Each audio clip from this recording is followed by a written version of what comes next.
My cousin stole every guy I loved until I brought home an ex-con. She tried her tricks again, but he exposed her in front of everyone. My name is Emma, and I'm 29 years old. I was raised in Ohio in one of those close-knit families where everyone lives within about 15 miles of each other. And skipping a holiday gathering is basically asking for Grandma Margaret to never let you hear the end of it. Brianna is my cousin on my mom's side of the family. She's 3 years younger than I am, and ever since we were little, she's always been treated like the family's golden child.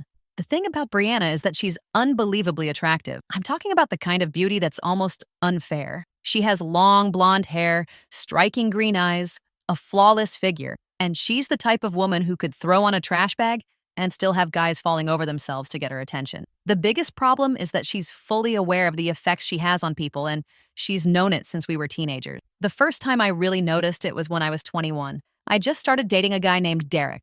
He worked as a graphic designer, was incredibly kind, a little quiet, and honestly one of the sweetest guys I'd met. We'd been together for around 5 months, and I was anxious about bringing him to Thanksgiving because my family can be overwhelming. Derek, though, kept saying he wanted to meet everyone because he was serious about our relationship. Thanksgiving dinner was at my Aunt Karen's house. Brianna walked in wearing this tiny red dress that looked more like something you'd wear to a nightclub than a family dinner. But nobody said a word because nobody ever calls Brianna out for anything. My mom just looked over at me with that familiar expression that practically said, "Here we go again," before turning back to the mashed potatoes. After dinner, Derek and I were sitting on the couch chatting with my uncle about football, or something equally forgettable. Then Brianna wandered over, slid herself right between us without asking, and practically shoved me aside so she could sit next to Derek, pressing her leg against his. She immediately started asking him all kinds of questions about his job, lightly touching his arm every time she laughed and leaning forward in a way that made it obvious she wanted his full attention. I was sitting right there the whole time, but she acted as if I wasn't even in the room. Derek looked awkward and didn't seem to know how to react, but he was still a guy, and Brianna had a way of pulling people in. By the end of the evening, I found the two of them standing alone in the kitchen. She had one hand resting on his chest while laughing at something he'd just said. The second they noticed me, Brianna flashed the sweetest, most innocent smile and said, "I was just telling Derek how lucky he is to have you." 4 weeks later, Derek ended things with me. He claimed he needed space and wasn't ready for a serious relationship. About 3 months after our breakup, I saw him tagged in one of Brianna's Instagram photos. They were out together at some bar downtown, and his arm was wrapped around her waist. After that, the same thing kept happening over and over. Every relationship I started, every guy I introduced to my family somehow ended up caught in Brianna's orbit. It didn't matter if it was Thanksgiving, Christmas, Easter, or the 4th of July. If I showed up with someone I was dating, she'd arrive dressed like she was headed to an upscale club, and before the night was over, she had all of his attention. There was Nathan, the teacher I dated when I was 22. Brianna cornered him by the dessert table and spent nearly 40 minutes talking about the volunteer work she did with underprivileged kids. Before the night ended, they'd exchanged phone numbers so they could supposedly organize a volunteer event. I later found out they'd been texting each other for weeks.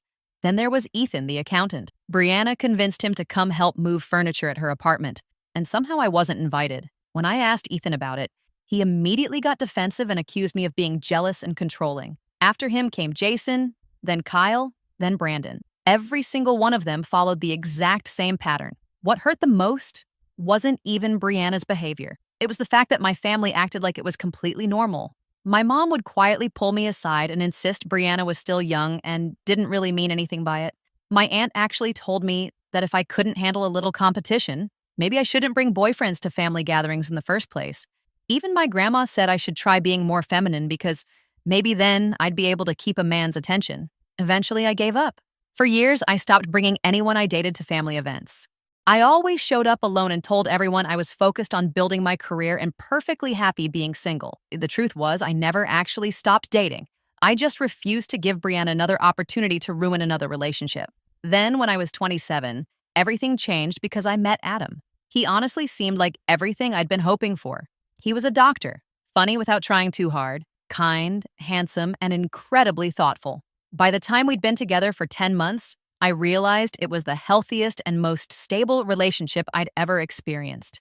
Adam kept asking when he could finally meet my family, and every single time I came up with another excuse to put it off. Eventually, Christmas rolled around, and I knew I couldn't avoid it forever. Before we went, I sat Adam down and told him the entire story about Brianna. I explained every awkward experience, every boyfriend she'd inserted herself between, and every relationship that had fallen apart afterward. I warned him that she'd almost certainly try the same thing with him, and all I wanted was for him to ignore her, stay close to me, and not get caught up in her games. Instead of taking it seriously, Adam laughed. He actually laughed out loud and said, "Emma, I'm a grown man. I'm not going to let your cousin seduce me at a Christmas party. I love you. Stop worrying." I wanted to believe every word he said. I really did. When Christmas Eve finally arrived, we drove over to my parents' house and my stomach was in knots the entire way there. I was so nervous, I honestly felt like I might get sick. Adam kept squeezing my hand and reassuring me that everything was going to be fine. Brianna was already there when we walked in. She was wearing a tight white sweater dress that looked like it had been tailored specifically for her, along with high heels that made her legs seem endless. Her hair fell in perfect waves, and she honestly looked like a Victoria's Secret model who had wandered into a family Christmas by mistake. The moment she saw Adam, her face completely lit up. "You must be Adam," she said with a huge smile as she walked straight over to him. "I've heard so much about you. Emma is so lucky." Then she wrapped him in a hug that lasted much longer than it should have. To Adam's credit, he stayed polite but distant. He kept one arm around my waist, kissed my forehead a few times, and made a point of staying close to me. Little by little, I started relaxing. For the first time, I let myself think maybe things would finally be different. Maybe Adam really wasn't like the others. But Brianna had always been patient, and she knew exactly how to play the long game. All evening, she hovered around us like a shark waiting for the perfect moment. No matter what conversation we joined, she'd somehow find a reason to insert herself. She laughed at every joke Adam made, asked endless questions about his job, and never seemed to leave us alone. At one point, she accidentally spilled wine on her dress and immediately asked Adam to help because, after all, he was a doctor and surely he'd know how to remove stains. I watched him pause for a second, glance over at me, and then follow her into the kitchen anyway. They stayed in there for about 20 minutes. When they finally came back, her dress looked perfectly clean and Adam's face was noticeably flushed. He told me they had only been talking because Brianna wanted to ask medical questions about her mom's knee surgery. I wanted to scream, but I held it in. Not long after that, I told my family I had a headache and asked Adam if we could leave early. On the drive home, I sat in the passenger seat crying while he drove in complete silence. He kept insisting nothing had happened. He swore he loved me, said Brianna was only being friendly, and claimed I was reading too much into the situation. But I'd seen that look before. It was the exact same expression I'd noticed in every guy before him. That curiosity, that fascination, that spark of interest they always tried to hide. By February, our relationship was over. Adam said he needed to focus on his medical residency and didn't have room for a serious relationship anymore. The following March, I spotted him at a restaurant with a blonde woman. It wasn't Brianna, but at that point, it didn't really matter. I was completely done. I stopped dating altogether. I quit going to family gatherings and told my mom I was too busy with work and would stop by whenever I had the chance. She hated hearing that, but honestly, I didn't care anymore. I was exhausted from constantly being embarrassed, and I was tired of watching Brianna come out on top every single time. Then something unexpected happened.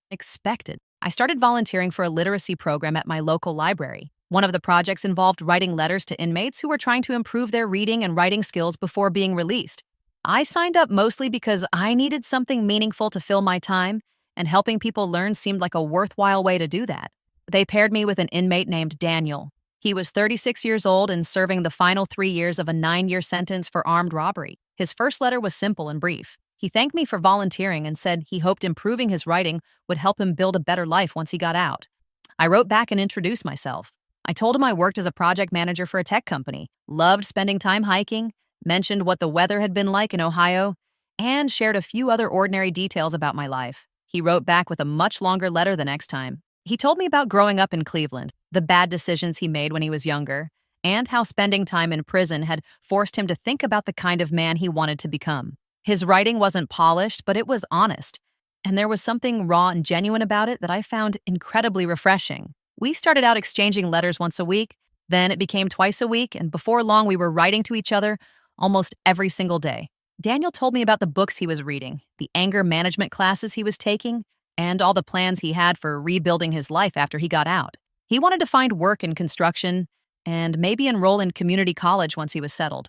He also had an aunt in Columbus who had already offered to let him stay with her until he got back on his feet.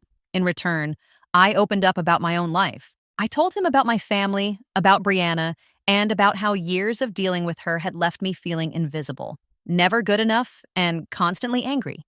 Unlike everyone else, Daniel never judged me. He never told me I needed more confidence or that I should simply ignore her. Instead, he wrote, "Your cousin sounds like a miserable person who only feels good when she's making other people feel bad. That's not about you. That's about her." The way he put it was so simple, but somehow it made more sense than anything anyone had ever said to me. We kept writing for the next 9 months. And before I knew it, his letters became the part of my week I looked forward to the most. He was funny, thoughtful, and emotionally open in a way none of the men I dated had ever been. Maybe that honesty came from having nothing left to hide while he was in prison, or maybe that was just the kind of person he had always been underneath everything. Then one day, he told me he would be getting out in 3 months. At the end of the letter, he asked if I'd be willing to meet him in person someday. Maybe grab a cup of coffee, and he made it clear there was absolutely no pressure. He even said he'd understand if I wasn't comfortable because he knew the situation wasn't exactly ordinary. I surprised myself by saying yes. Honestly, I'm still not sure why I agreed. Maybe I was lonely. Maybe I was curious. Or maybe I just wanted one thing in my life that belonged to me, something Brianna couldn't reach or ruin. Daniel was released in October, and we met at a coffee shop in Columbus. I was nervous the entire drive there. I'd spent months pouring my heart out to this man through letters, but the only picture I'd ever seen of him was the tiny blurry photo that came with his very first letter. The moment he walked through the door, I recognized him instantly. He was tall with broad shoulders, neatly cut dark hair, and a smile that looked just as nervous as I felt. He was handsome in a way I hadn't expected. Not polished or flashy like the men I'd usually dated, but real, confident, and completely genuine. We ended up talking for 4 straight hours. Conversation came so naturally that I completely lost track of time, and the whole afternoon felt effortless. He told me what it had been like, adjusting to life outside prison, about his new drywall job, and about living with his aunt while he got established. I filled him in on my work, my apartment, and all the chaos that came with my family. Before we left, he asked if he could see me again, and without hesitation, I said yes. Before long, we were officially dating, although calling it that felt a little strange in the beginning. We went to movies, had dinner together, took long walks by the river, and slowly built something that felt completely different from any relationship I'd ever had. Daniel actually listened when I spoke. He never played mind games or made me guess what he was thinking. When he said something, he meant it, and somehow he understood me in a way that almost scared me. He could tell I was anxious before I even admitted it, and he always seemed to know whether I needed a little space or just someone to hold me. For the first time in my life, I felt like someone truly saw me for who I was.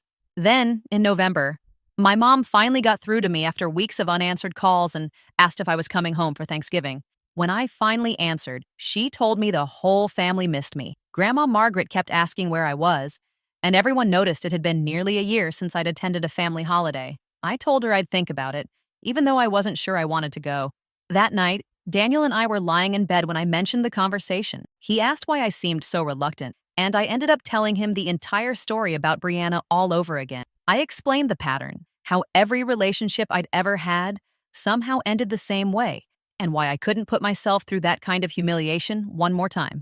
Daniel stayed quiet for a moment before finally saying, "Take me." I laughed because I thought he had to be joking. "You don't want to meet my family," I told him. "Trust me." But he looked right at me and said, "I'm serious. Take me to Thanksgiving. I want to meet this cousin of yours." I immediately told him it was a terrible idea. I warned him that Brianna would eat him alive. I reminded Daniel that Brianna had ruined every serious relationship I'd ever brought around my family. I told him she was gorgeous, incredibly manipulative, and completely ruthless whenever she wanted someone's attention. He just gave a small shrug and said, "I spent 7 years in prison. I think I can handle your cousin. I thought about it for a while before finally deciding, screw it. Why not? What was really the worst case scenario? Brianna would steal another boyfriend. I'd lose another relationship, and I'd finally cut my family out of my life for good.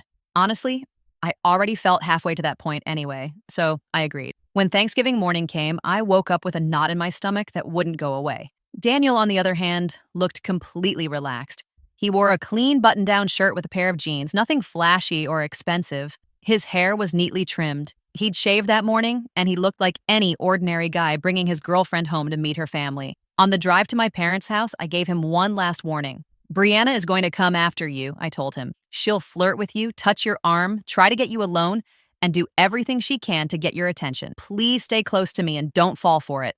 Daniel reached over, took my hand, and looked me straight in the eyes. "Emma," he said, "I'm not going anywhere. I promise. We walked inside, and the house was already packed with family. My mom hugged me like I hadn't been home in years, and my dad greeted Daniel with a handshake before asking what he did for work. When Daniel answered that he worked construction, my dad immediately launched into a long story about the deck he'd built the previous summer. Everything actually felt surprisingly normal until Brianna came out of the kitchen. She was wearing a tight black dress with a low neckline and a pair of impossibly high heels. Her hair looked perfect, her makeup was flawless, and she looked like she was headed to a fancy cocktail party instead of Thanksgiving dinner. The second she noticed Daniel, I could practically see her sizing him up. She walked over wearing that familiar smile she'd used on every boyfriend I'd ever introduced to the family. "You must be Daniel," she said as she held out her hand. "I'm Brianna, Emma's cousin." Daniel shook her hand politely. "Nice to meet you." Brianna held onto his hand just a little longer than necessary before letting go. "I've heard absolutely nothing about you," she said with a fake, innocent smile. "Emma keeps her personal life so private." Then she glanced over at me. "So, how long have you two been together?" "A couple of months," I answered. "That's so sweet," Brianna replied. "How did you meet?" I hesitated because I wasn't sure what to say, but Daniel answered before I could. "Through a pen pal program." Brianna's eyes instantly lit up. "Oh, like one of those online things? That's adorable." Daniel simply smiled and said, "Something like that," without offering any more details. From there, Brianna slipped right into her usual routine. She asked him where he grew up, what he liked to do for fun, and how he liked his job. Every time she laughed, she found an excuse to touch his arm, and every time he spoke, she leaned in a little closer than she needed to. It was the exact performance I'd watched her put on countless times before. Daniel stayed polite, but he never encouraged it. He'd answer with a few short sentences, then turn back to me or start talking to someone else. Most of the time, he kept one hand resting on my lower back. When Brianna suggested he help her grab some extra chairs from the garage, he smiled and said, "I think your dad's got that covered." Without moving an inch away from me, I could tell she was getting irritated. This wasn't how things usually played out. Normally, by this point, the guy would already be hanging on every word she said, looking for excuses to be alone with her, completely caught up in the attention she was giving him. Daniel wasn't flustered at all.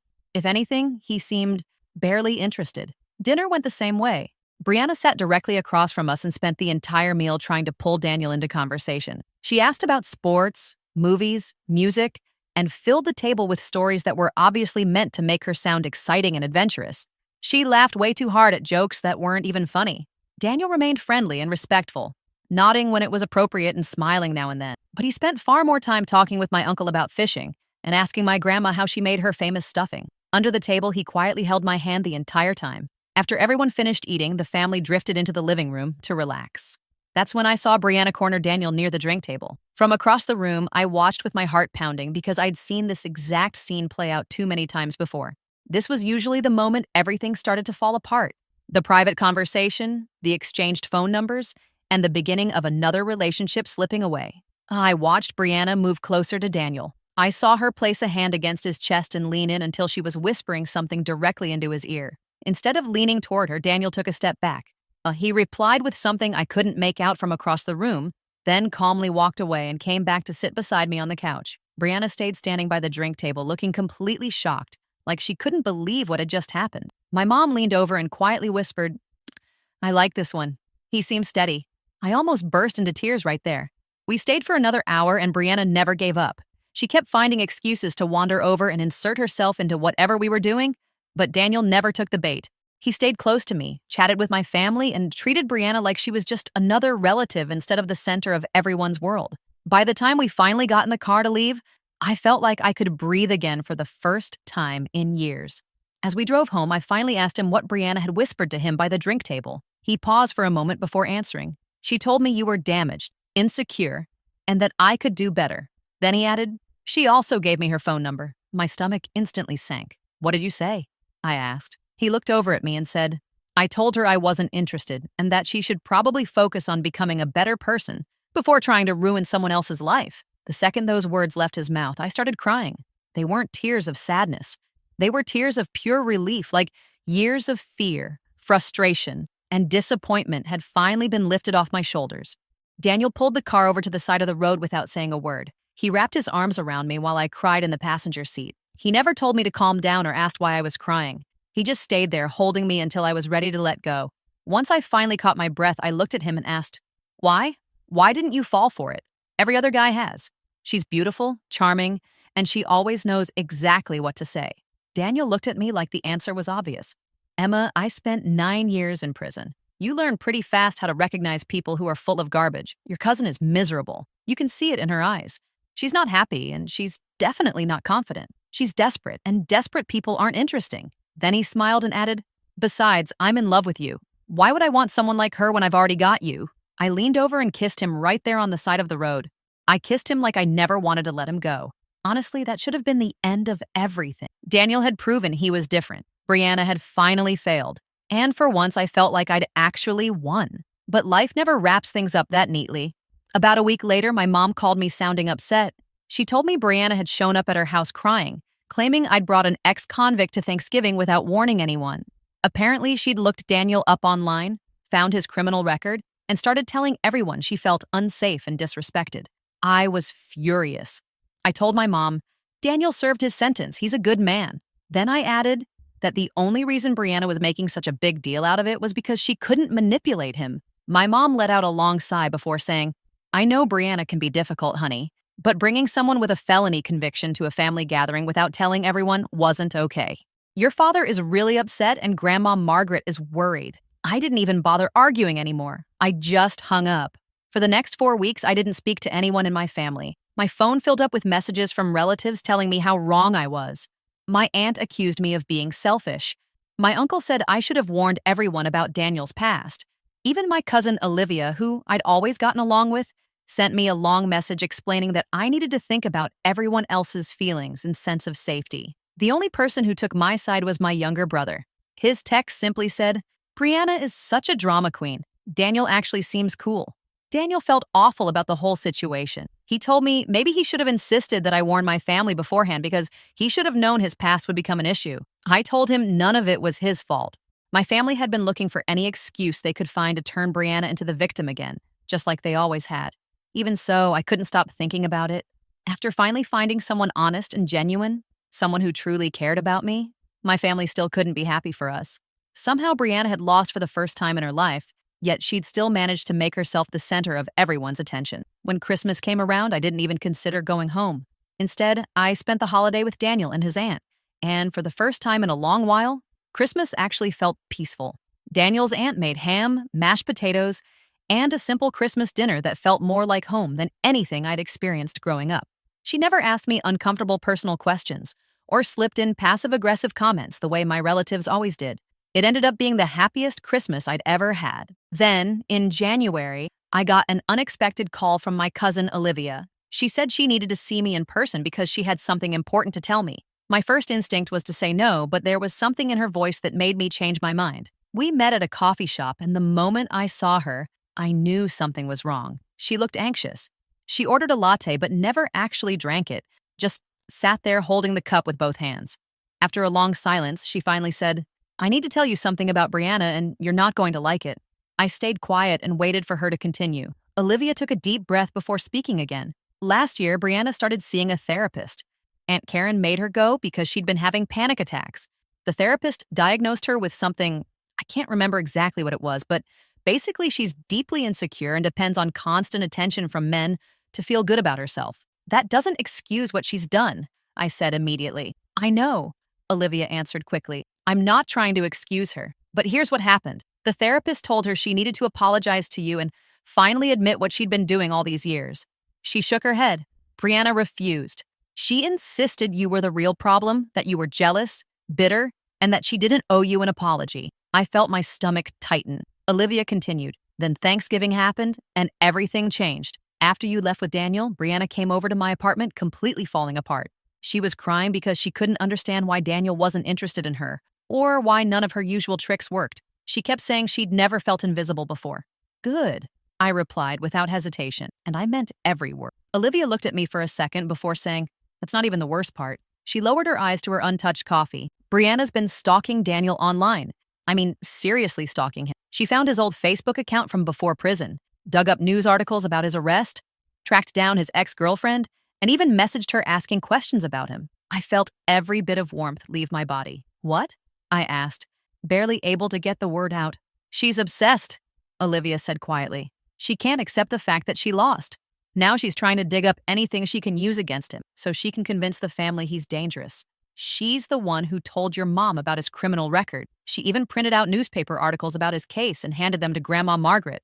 I could barely breathe. Why are you telling me all this? I asked. Olivia looked up at me with tears filling her eyes. Because Brianna's planning something. She's been talking about going to the police and claiming Daniel made her feel threatened at Thanksgiving. She's hoping to get him into legal trouble, maybe even send him back to prison somehow. And I couldn't let that happen without warning you first. It felt like the ground shifted underneath me. She wouldn't do that, I whispered. Even Brianna wouldn't go that far. Olivia slowly shook her head. Emma, she's not thinking rationally anymore. She's desperate, and desperate people do things you never expect. I left the coffee shop feeling completely numb. As soon as I got into my car, I called Daniel and told him everything Olivia had said. He stayed silent for a long time before finally speaking. I had a feeling something like this could happen, he said calmly. People don't like seeing ex-cons build a normal life. There's always somebody waiting for you to mess up or looking for a reason to tear you down. After another pause, he added, we need to think carefully about what comes next. We have to stop her, I said immediately. Daniel sighed. There's nothing to stop. I never threatened her and I didn't do anything wrong. If she files a false report, it'll eventually fall apart. But it'll still end up on your record, I argued. People will always be able to find it, and it'll follow you everywhere. He let out another quiet sigh. Yeah, it probably will. In that moment, I felt angrier than I ever had in my entire life. It wasn't just frustration anymore. It was pure rage. Brianna was so selfish, so cruel, and so desperate for control that she was willing to destroy another person's future just to make herself feel important. For the next 3 days, I couldn't think about anything else. I considered calling Brianna and warning her to back off. I thought about telling my parents everything Olivia had shared with me. I even wondered if we should talk to a lawyer before she had a chance to do anything. Then Daniel said something I never expected. He looked at me and said, what if we just let her do it? I stared at him, completely speechless. What? I asked, completely confused. Daniel looked at me and said, what if we let her file the false report? Let her lie to the police, put everything in writing, and then we prove she's lying. I stared at him. How would we do that? Without saying a word, Daniel pulled out his phone and opened the voice memo app.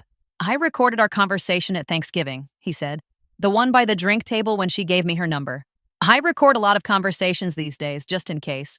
It's a habit I picked up in prison. Then he hit play. Brianna's voice came through loud and clear. Emma is damaged and insecure. You seem like a smart guy. You could do so much better. Here's my number. Call me if you want to have a real conversation. A second later, Daniel's voice answered calmly. I'm not interested. You should probably work on becoming a better person before you try to ruin someone else's life. Then came Brianna's bitter laugh. Wow, you're just like her. Judgmental and boring. The recording stopped. Daniel looked at me and said, if she tells the police I threatened her or made her uncomfortable, this recording completely destroys that story. It proves she was the one coming after me. I just stared at him. You recorded all of that? Just in case? He nodded. I told you. 9 years in prison teaches you to protect yourself. After talking it through, we decided not to do anything. If Brianna actually went through with filing a false police report, we'd use the recording to expose the lie. If she backed off, we'd leave it alone and move on with our lives. 4 weeks passed and nothing happened. I slowly started believing Olivia might have been wrong and that maybe Brianna had finally let it go. Then my mom called. She told me Brianna had been in a minor car accident. It wasn't serious, just a small fender bender, but apparently she'd been badly shaken and wanted me to visit her at the hospital. I immediately said no. My mom got angry and accused me of being heartless. She reminded me that Brianna was family and insisted I needed to let go of whatever petty grudge I was holding on to. I hung up, but the guilt settled in almost immediately. That's what my family had always taught me to feel. Anytime I tried to protect myself or set boundaries, somehow I ended up feeling like the bad guy. After wrestling with it for a while, I decided to go. Not because I wanted to see Brianna, but because I wanted to prove to myself that I could be the bigger person. When I walked into her hospital room, she was sitting upright in bed with nothing more than a small bandage across her forehead. She looked genuinely surprised when she saw me. Emma, she said softly, I didn't think you'd actually come. I almost didn't, I admitted. But Mom said you wanted to see me. Brianna lowered her eyes to her hands. I did. There's something I need to tell you. I stayed quiet and waited. After taking a shaky breath, she finally spoke. I've been really messed up. Her voice trembled so much it barely sounded like her. My therapist says I've been using attention from men to avoid dealing with trauma from when I was younger. I know that doesn't excuse everything I've done to you or what I've done to your relationships. I still didn't respond. Tears began rolling down her cheeks as she kept talking. I've been jealous of you for years. You've always had your life together. You have a great job, your own apartment, you're smart, you're funny, and people genuinely like being around you. All I've ever really had was my looks. I became terrified that one day I'd lose that too, that I'd become invisible. So I kept trying to prove I was better than you by taking the one thing you had that I didn't, my relationships. I said quietly. Yes, she whispered, wiping at her tears. I know how twisted that is. I know I've hurt you over and over again, and I'm so sorry. I just stood there looking at her. This was the same woman who had spent years making me feel invisible, worthless, and broken by destroying every relationship I'd ever brought home. Now she was sitting in front of me crying, admitting everything, and finally accepting that she had been the problem all along. I thought I'd feel satisfied if this day ever came. I thought I'd finally feel like I'd won. Instead, all I felt was exhausted. I don't forgive you, I finally said. I honestly don't know if I ever will, but I do appreciate that you've finally admitted what you've done. Brianna slowly nodded through her tears. Without saying anything else, I turned around and walked toward the door. Then I stopped just before reaching the door and turned back to look at her one last time. For what it's worth, I said, I really do hope you get the help you need. I hope you figure out who you are without relying on your looks. But I'm not going to be part of that process. Don't contact me, don't contact Daniel, and just leave us alone. With that, I walked out into the hallway. Olivia was waiting there, and the moment she saw me, she wrapped me in a hug. I'm proud of you, she said quietly.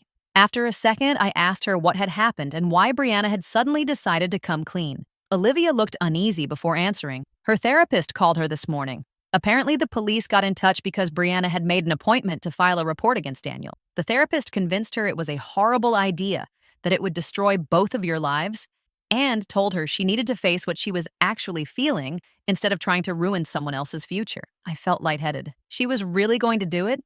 I asked. Yeah, Olivia said softly, but she didn't. That has to count for something, doesn't it? I didn't know what to say, so I said nothing at all. I left the hospital and immediately called Daniel. I told him everything that had happened. After listening quietly for a moment, he finally asked, So, it's over? I think it is, I replied. Good, he said, because I have something I want to ask you. My heart immediately skipped a beat. What? Move in with me. I couldn't help laughing in surprise. What? I asked again. Move in with me, he repeated. I know we've only been together a few months, but I spent 9 years alone in a prison cell. I don't want to waste any more time. I love you, and I want us to build a life together. I smiled so hard my face hurt. Yes, I said. Absolutely, yes. In March, I moved into a small apartment with Daniel near his job. It wasn't anything fancy, but it was ours, and that was all either of us cared about. Not long afterward, we adopted a sheltered dog, a mixed breed named Rocket who'd been abandoned by his previous owners. Little by little, we built a life together that was quiet, ordinary, and honestly a little boring in the best possible way. I stopped talking to Brianna completely. I skipped Easter, Mother's Day, and every other family gathering. I still kept in touch with Olivia and my younger brother, but everyone else could wait. Then, in June, my mom called to ask if I was coming to the 4th of July barbecue. I told her no. She started crying and accused me of tearing the family apart. I calmly told her the family had already been broken for years. I was simply the first person willing to admit it. Then something happened that completely caught me off guard. One afternoon, I received an actual handwritten letter from Brianna in the mail. My first instinct was to throw it straight into the trash without opening it, but curiosity got the better of me. The letter was long, emotional, and painfully honest. Brianna wrote about her childhood and revealed that when she was young, someone close to the family had crossed serious boundaries with her and deeply hurt her trust. When she finally tried to tell her parents, they didn't believe her. She explained that after that, she'd grown up believing her appearance was the only thing anyone truly valued about her, that her body had become the only thing she felt she had to offer the world. She wrote about years of therapy, medication, and constantly trying to understand why she felt so broken inside. Then she wrote about me. She admitted that watching me succeed, while her own life kept falling apart, filled her with resentment and made her feel completely worthless. She confessed that she'd convinced herself if she could steal my happiness, somehow she'd finally feel better about herself. She told me she was now in intensive therapy, had cut toxic people out of her life, and was trying to build an identity that wasn't based on getting attention from men. She also made it clear she wasn't asking me to forgive her. She only wanted me to understand where all of it had come from. Tucked inside the envelope was a printed photograph. It was an old picture of her with Ethan, one of the boyfriends she'd taken from me. They were standing together at some party, smiling at the camera like nothing had ever happened. On the back of the photo, she'd written, "I'm sorry I made you feel invisible. The truth is, I was the one who felt invisible. After I finished reading everything, I handed the letter to Daniel. He read it slowly from beginning to end, then looked up at me and asked, "What are you going to do?" I let out a long breath. "Honestly, I don't know." Daniel reached over and squeezed my hand. "You don't owe her anything," he said. "Not forgiveness, not understanding, not even a response. After everything she did to you, you don't owe her a single thing. Do you think she deserves another chance?" I asked. Daniel thought about it for a while before answering. "I believe people can change because I did. But changing isn't easy, and most people aren't willing to do the work it takes. Maybe she really has changed, and maybe she hasn't. Either way, that's not your burden to carry." I knew he was right the moment he said it. After thinking it over, I wrote Brianna a short letter in return. I told her I'd read everything she wrote and that I was genuinely sorry for what she'd gone through. At the same time, I explained that I still needed distance. I said maybe someday we could have some kind of relationship again, but that day wasn't today. Not yet. She wrote back and simply said she understood. That was 2 years ago. Then just last month, Olivia called me with some unexpected news. She told me Brianna was engaged to a woman named Sophia, whom she'd met through one of her therapy groups. According to Olivia, they'd been together for more than 14 months, and Brianna seemed like a completely different person, calmer, happier, and more genuine than she'd ever been before. Olivia also told me Brianna wanted to invite me to the wedding, but was too nervous to ask me herself. I told Olivia I'd think about it. That evening, I talked everything over with Daniel. He told me the decision was entirely mine and that he'd support me no matter what I chose. I asked if he'd come with me if I decided to go. He smiled and said, "Watch you face your family again after all this time? I wouldn't miss it." The next day, I called Brianna. We ended up talking for almost 3 hours. She told me all about Sophia, how much therapy had helped her, and how hard she'd been working to become a better person. I told her about my life with Daniel, our little apartment, and Rocket. It felt strange talking to her like we were just two normal people instead of lifelong enemies. Before we hung up, she quietly asked if I'd come to the wedding. She said she'd completely understand if I said no, but admitted it would mean the world to her if I was there. After a long pause, I told her, yes. The wedding is 3 months away now. Honestly, I have no idea how I'll feel walking back into a room with my family or watching Brianna marry someone while saying she's become a different person. I still don't know if people can truly change or if she's simply gotten better at hiding the parts of herself she used to show everyone. I guess I'll find out soon enough. Daniel always says that's one of the biggest lessons prison taught him. You learn to live one day at a time. You realize people are complicated, messy, and sometimes capable of terrible things.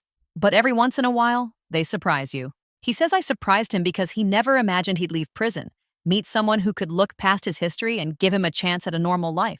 I always tell him he surprised me too. He was the first man who ever chose me instead of Brianna. The first one who saw through all her games and decided I was the one worth loving. Right now, we're sitting together on our couch with a Rocket curled up between us, debating whether we should adopt a cat. Daniel keeps insisting we should.